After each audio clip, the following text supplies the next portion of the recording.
Welcome to episode 35 of the Brainy Business, Understanding the Psychology of Why People Buy. Today's Behavioral Economics Foundations episode is an introduction to nudges and choice architecture. Ready? Let's get started.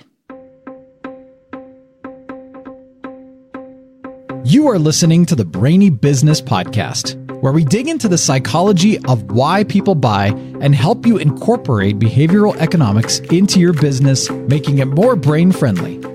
Now here's your host, Melina Palmer. Hello, everyone. My name is Melina Palmer, and I want to welcome you to the Brainy Business Podcast. Can you believe we've already been together for 35 episodes? It's pretty amazing to think of all the things that have happened over these past 7 months. So many awesome people to have been connected with. I've gotten to chat with listeners who reached out from India, Portugal, South Africa, Uruguay, the UK, and all over North America. I got to travel down to tour the Human Behavior Lab at Texas A&M University and have connected with so many more amazing people and organizations than I can name, and it's just the beginning. Recently, I've been reflecting a lot and wanted to take a moment to let you all know that I'm truly thankful for the opportunities and connection that has come from the podcast. So many of you have reached out, and I want you to know that I absolutely love it. I love getting to know more about each of you listeners and your businesses. It's truly an honor. And I suppose in honor of Valentine's Day, which was yesterday when this comes out, I want you to know that you make my heart full. Thank you all. If you would like to reach out and say hello, please do so. You can always find me on social media as The Brainy Biz or email me, Melina at thebrainybusiness.com. And if you would like to get me a little Valentine's gift, please consider sharing this episode or any of your favorite episodes with a friend, maybe encouraging them to subscribe, like, rate, review, whatever you want to do to provide some feedback. I appreciate it, and hopefully so will they. One last thing before we dive into the meat of the episode.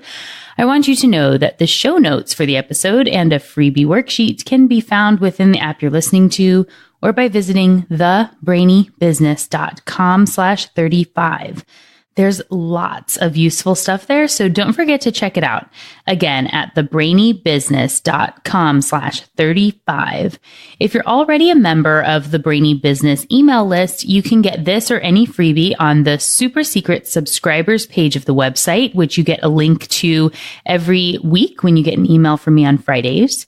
If you are not yet on that list and would like to be, simply sign up for the freebie for this episode at thebrainybusiness.com/35. And you'll be automatically added.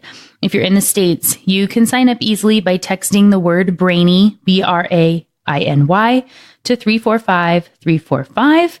In either approach, you'll be automatically added to the list and get a free copy of my ebook, The 10 Behavioral Economics Concepts You Need to Know and How to Apply Them as a Thank You. All right, let's talk nudges and choice architecture.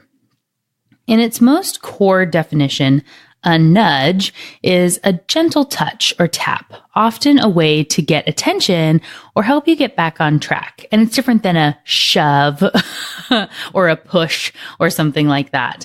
The concept of a nudge in behavioral economics is very much the same. This is built on the work of Richard Thaler, who won the Nobel Prize in Economics for his work contributing to the field of behavioral economics back in 2017. Prior to that, he co-wrote a book with Cass Sunstein titled Nudge, Improving Decisions About Health, Wealth, and Happiness. There is, of course, a link in the show notes, but I'm doing this series on nudges to help you get acquainted with the concept and understand why this matters to you, both personally and professionally. Before I tell you exactly what a nudge is, or a choice architect, I want to give you an example situation to introduce you to the concepts and why they're just so important.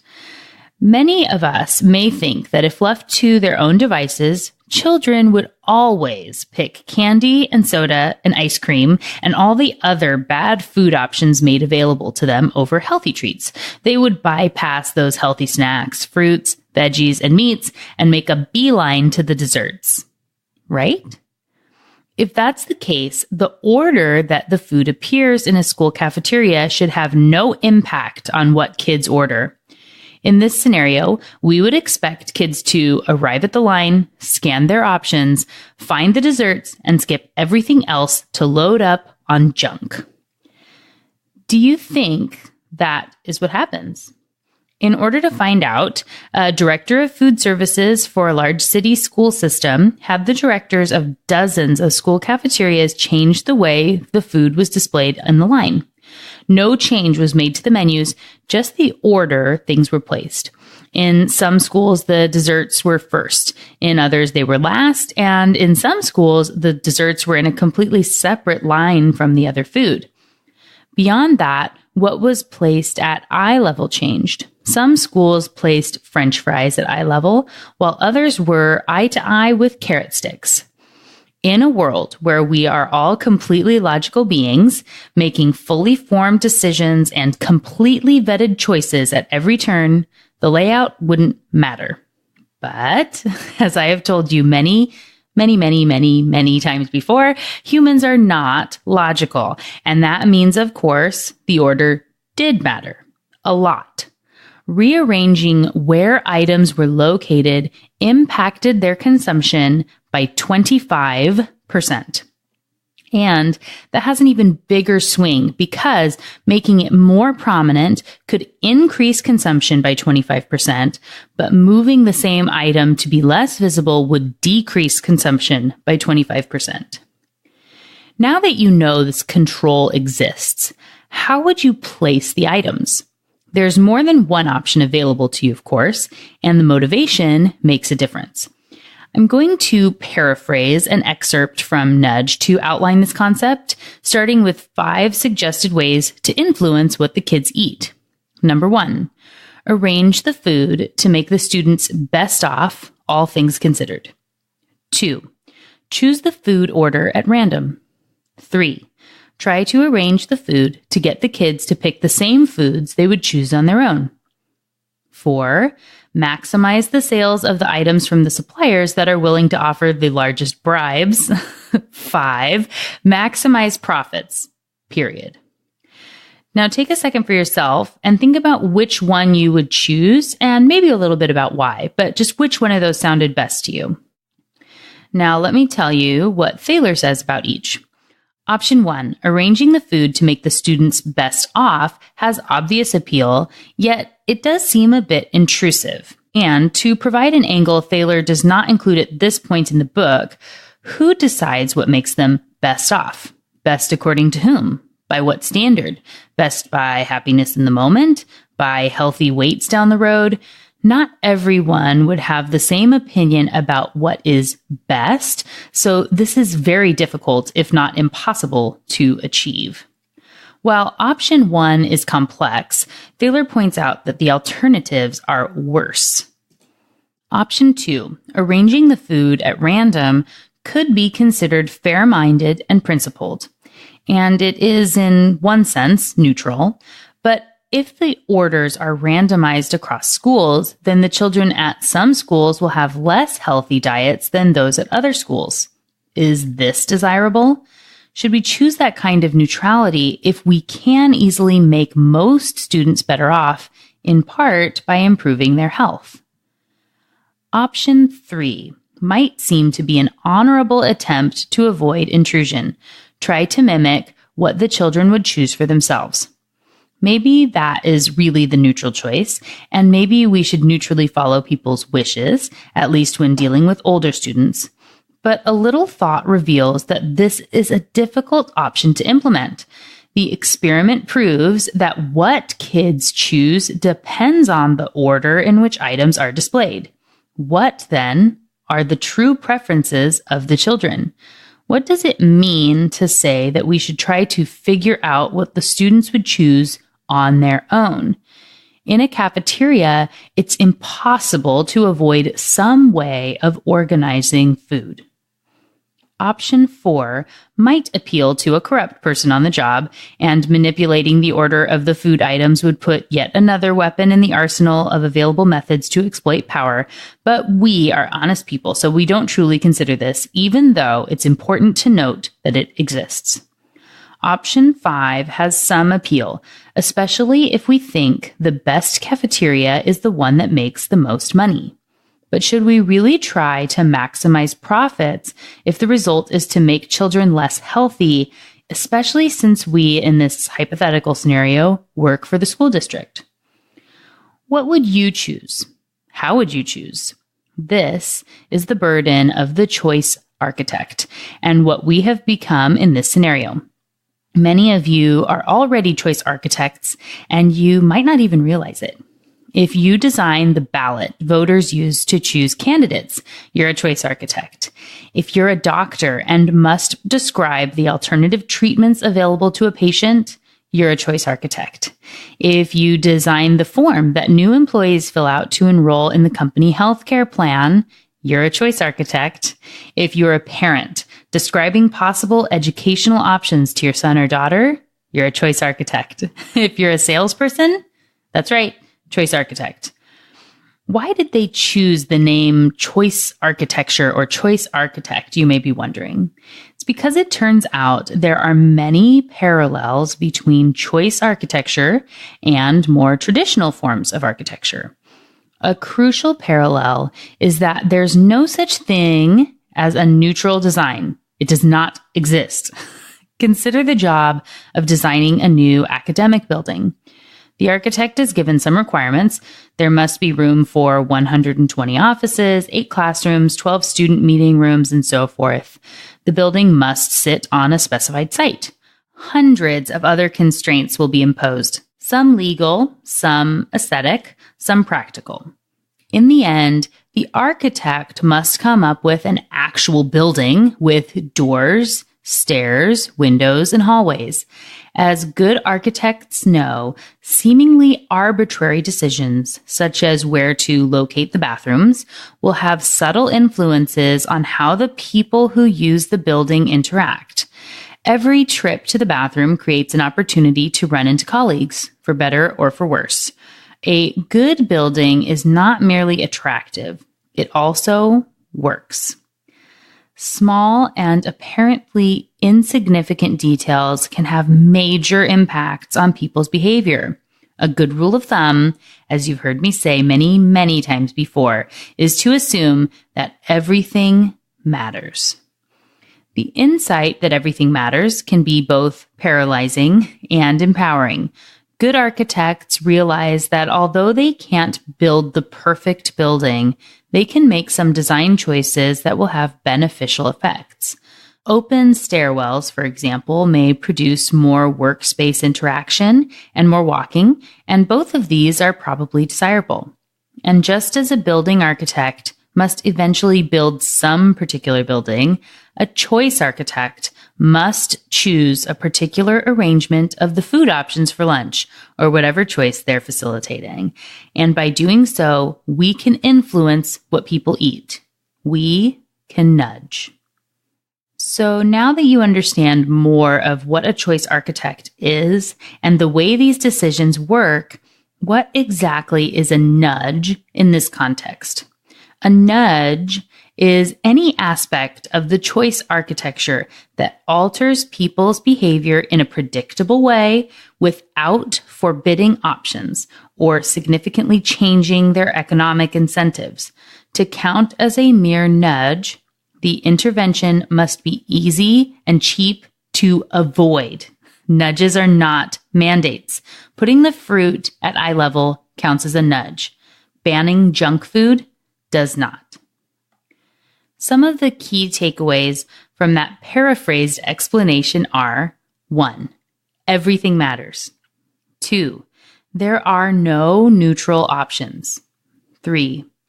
You cannot avoid being a choice architect. Any format is influencing the choices, so it's best to be informed. 4.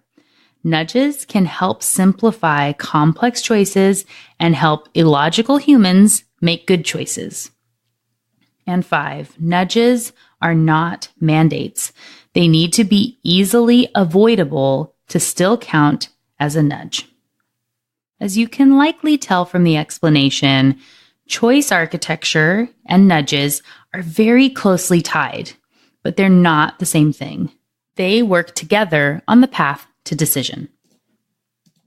A choice architect is someone who indirectly influences the choices of other people. This means you set up the mechanism in which others will select their own choice, and the choice architecture is the mechanism you select. A nudge is something you would use to actually influence the decision in the way the choice architecture is set up to help the individual trying to make the decision to do the best job possible. I'm going to say all of that again just to help it sink in a little bit. And don't forget to check out your free worksheet at thebrainybusiness.com/35 to help with some of this. So, a choice architect is someone who indirectly influences the choices of other people. The mechanism you set up to help others select their own choice is the choice architecture. A nudge is something you use to help influence the decision to be the best possible one for those using the choice architecture to make a choice. Now, let me give you an example of what I'm talking about here. Let's say you are working in the HR department and are in charge of the retirement plan. Your company offers this as a benefit to employees with a matching contribution up to 10%, and they would like you to get as many people as possible to enroll. Saving for retirement and getting what is essentially free money is a benefit to employees, but only 35% are enrolled in the program, and many of these individuals are not maximizing the benefits of the 10% match. You've done a survey, and people know on a conscious level that contributing to their retirement is a good thing. But they often forget or say they don't have time, they'll do it tomorrow or next week, and that day never seems to come. How can you help them to do what everyone knows is in their best interest? When left to their own devices, humans tend to be lazy and have a bias toward keeping the status quo. We often do nothing. In fact, one study found that 86% of people who said they were planning to change their retirement allocations in the next few months had done nothing 4 months later. Would they appreciate help in completing this seemingly simple task? Probably. And the way you can help them is by putting on your choice architecture hat and giving a little nudge. Perhaps you put together a form that all employees need to complete. Note, the form is mandatory. A contribution to retirement is not. So, how do you structure the choices on the form? Which comes first? It's important to note that the first item in the list will have the most weight in the brain, so it's best to put the recommendation at the beginning and to consider a default. Remember defaults from episode 20? They are one way to nudge, and we will get into them more in this series. Next, I would ask you to think about what's the question you ask on the form. Remember, everything matters, and the way you format the question or the prompt is no different. For example, let's say you want to try and be as neutral as possible, even though we know neutrality does not really exist. And you were to say, in regards to a retirement allocation, I would like to, and then list out the options. It will have a different impact than wording the question as, how much would you like to contribute toward your retirement? Which assumes that they actually want to contribute and puts the question in there that they're saying, how much versus do you want to? And this would be different than saying, experts recommend contributing 15% of your salary to a 401k. How much would you like to allocate? Do you hear the difference? And did you notice the other behavioral economics concepts at play here? Choice architecture and nudges are complex, which is why they've come up a little later in the mix of episodes. This example includes framing in the way the question's worded, priming by assuming they want to contribute, which you know based on your research, and reminding them of that fact. And the last option includes anchoring and adjustment by putting out the number, that nudge, that anchor of 15%. Without that number, people who are not contributing anything are starting from a place of zero and working their way into contributing and then moving up. They're likely to come in with a lower allocation than what the expert opinion of 15% is, and actually probably less than they can afford or what they would be happy with in retirement. Looking at the two differences, just by changing, putting in that anchor or not, the wording of the question could cause a completely different choice for the individual. They might look and say in the anchored choice, well, 15% is a bit much for me right now, but I can do 10. If they didn't have a suggested amount, they might say, well, I guess I can start contributing, but I don't know if I'll need that emergency fund liquid, and I'll just start at 3%. As a note, this is loss aversion and fear of regret starting to take over the decision and make somebody step back from what they can, could, or should maybe do. And remember, all these different aspects, the ripples, the different points, all the considerations, is just in the phrasing of the question. Now, what are the options you include in your choice architecture? How do you word them? Do you simply have two checkboxes that say yes or no, and then a line to write in the amount they want to contribute? What's the default if they do nothing? Like, let's say they didn't fill out the form at all. They opted out of this seemingly mandatory form. Do they stay at their individual status quo? Let's say that's no contribution. Or do they get the recommended expert opinion and start contributing at 15%? The default is something you can set, and that latter option might be a bit extreme, but it is an option. You could choose whatever you want the default to be to help nudge them to make their own choice. But no, if you did set a default that's very high like that, they could rebel and go completely in the other direction to sort of prove a point, which would be negative as well. So a lot of contributing factors that you need to weigh in on and really think about before you set up this form. Now let's talk about the choices. Maybe you decide, instead of just going with the seemingly neutral yes or no, maybe you list the choices as, yes, I want to contribute the recommended 15%.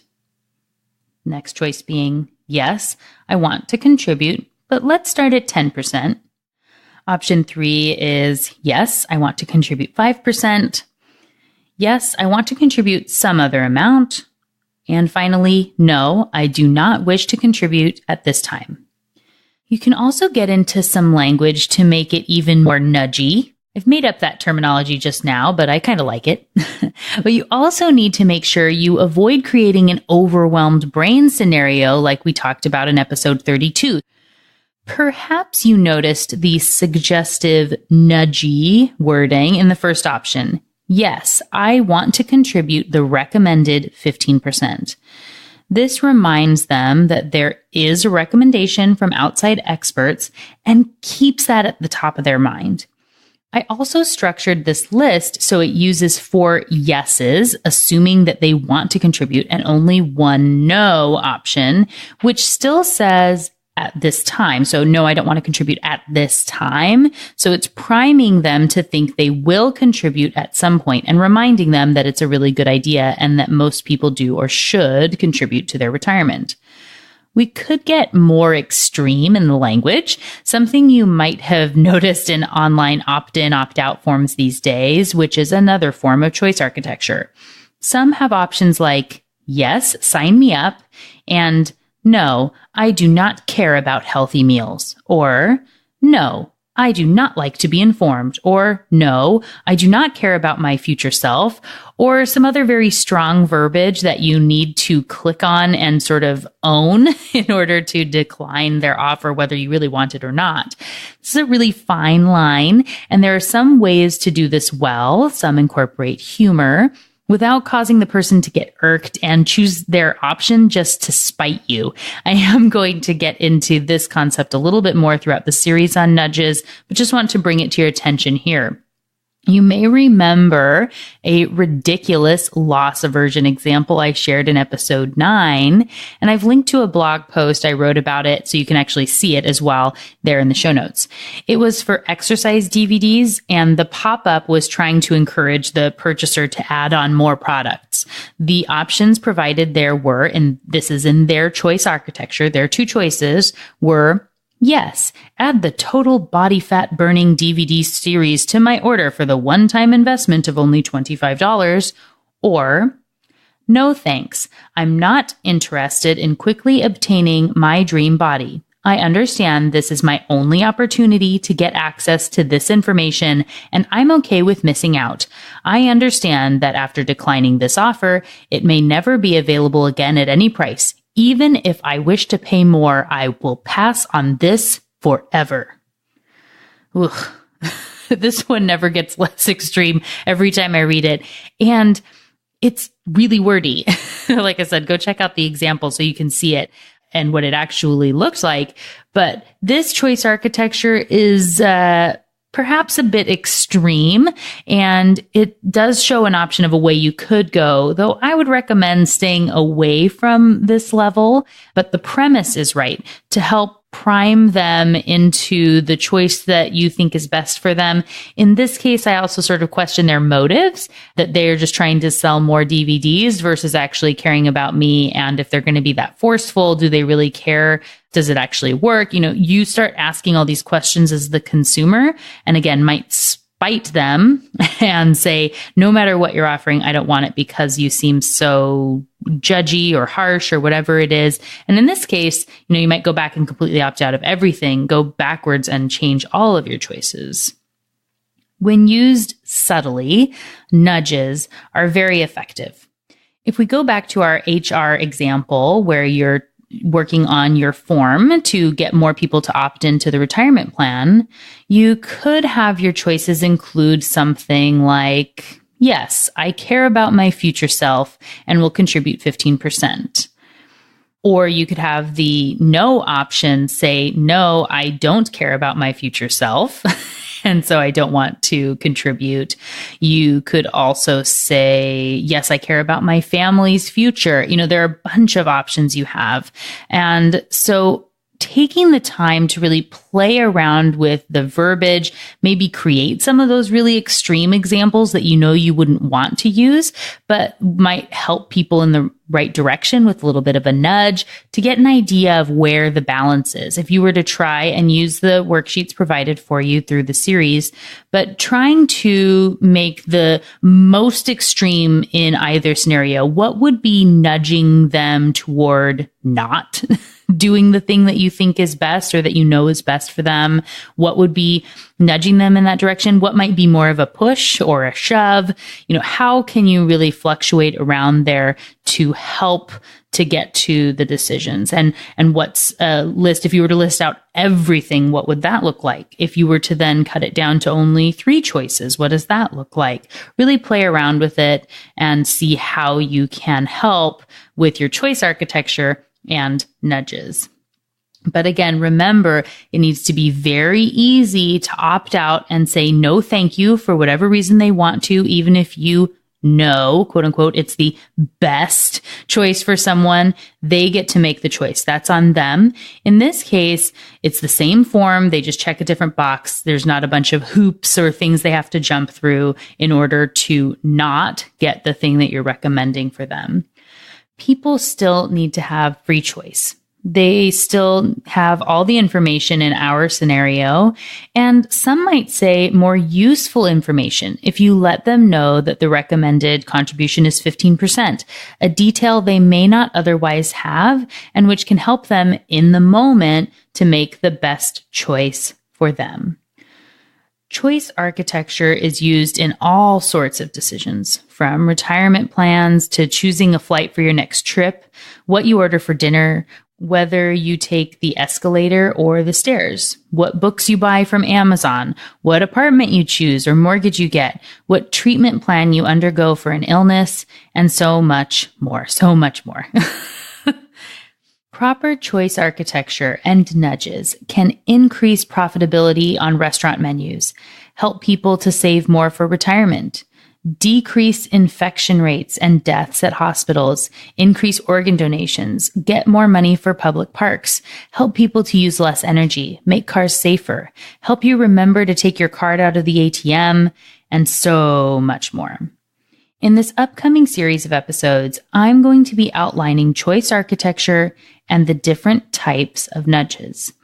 The intent is to spend a little time at the beginning of each episode introducing the concept, the specific type of nudge that I'm talking about, but the bulk of each will be giving you practical examples of how to use that particular aspect of nudging or choice architecture.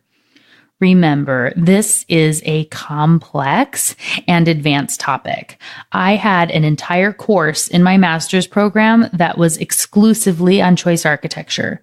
There is a lot going on here, which is why I think it will be helpful to break it all down this way for you into these little bite-sized chunks. Thaler and Sunstein broke nudges down for us into 6 categories, which sort of spell the word nudges. They took some liberty with the categories, but I can appreciate a good mnemonic device, so I'm going to keep with the same categories. So here they are, the categories you can expect over the coming series. The first is incentives. It's the N in nudges, incentives. How to use them, when to use them, and why. Next is understanding mappings. This gets into how you make sure the individuals tasked with making the choice know the pros and cons involved. Defaults. We've talked about this before, but there's more to it in this context of nudges, so it will get an additional episode with examples of how to use status quo bias and inertia to your advantage and using defaults in choice architecture.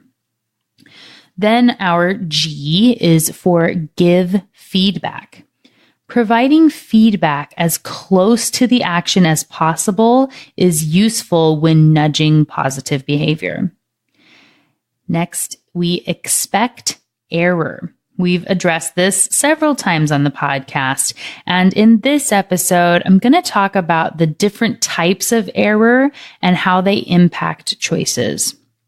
And finally, structuring complex choices. When there are a lot of variables, there's more room for error, and you increase the chances of overwhelm.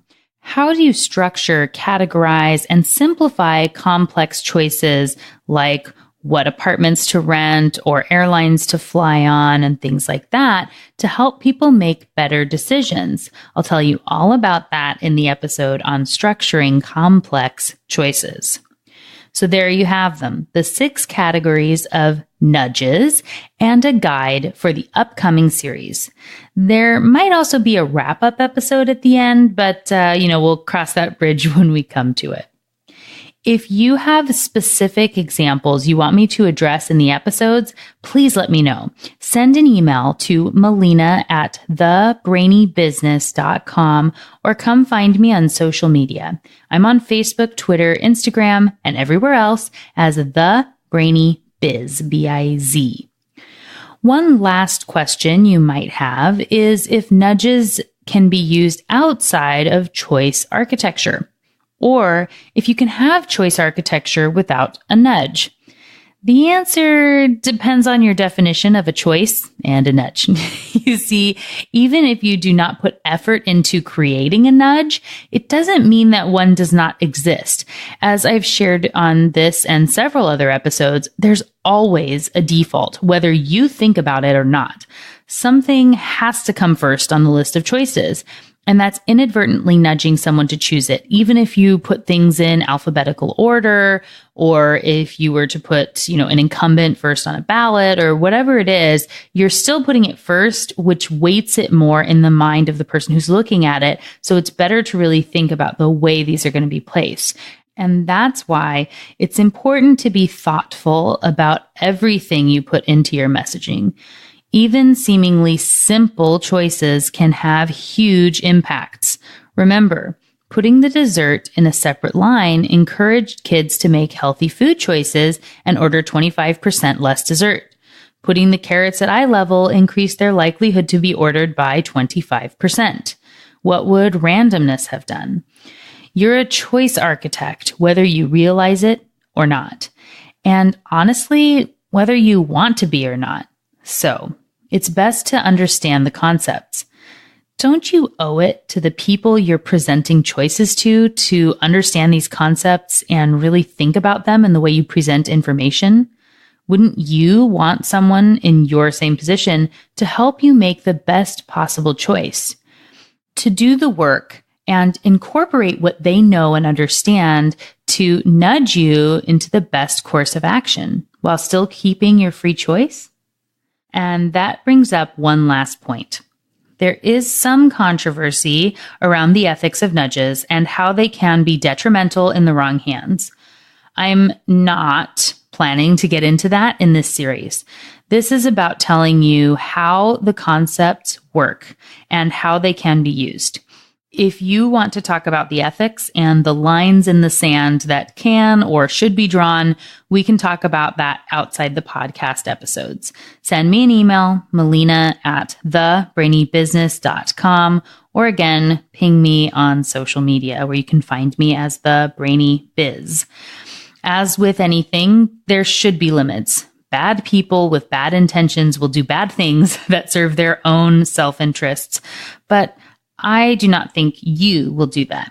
That isn't why we're here. I believe you are here to use all these concepts ethically and with good intentions, and that is how I share them with you, to try and bring some benefit to the world. I hope you are as excited as I am for this series. It's going to help you so much in your life and business, both when you're making choices and when you're constructing them for others. Examples are all around you, so start looking now for all the times that choices are presented to you and think about how those were constructed, the architecture of those choices. Is it how you would have put them together? Is there information you wish you would have seen? All these different aspects. Start thinking about that now before we dive into the series of different types of nudges starting next week. And don't forget to grab your freebie worksheet at thebrainybusiness.com/35 to help you work through these concepts for your own business. And as I know these are complex topics, please don't hesitate to reach out if you have questions. In fact, come join me on Facebook every week so you can ask your questions live. If you like the page at facebook.com/thebrainybiz, you'll get notifications for when those are scheduled. The current plan is Wednesdays at 8:30 a.m. Pacific time, but depending on when you're listening to this, it might have changed. So please do like the page so you never miss, and you can come ask your questions live. I look forward to seeing you there. All right. That's it. Episode 35, our introduction to nudges and choice architecture, is complete. Next week, we will dive into the N of nudges, incentives. You won't want to miss it. Until then, thanks again for listening and learning with me. And remember to be thoughtful. Thank you for listening to the Brainy Business Podcast. Melina offers virtual strategy sessions, workshops, and other services to help businesses be more brain-friendly. For more free resources, visit thebrainybusiness.com.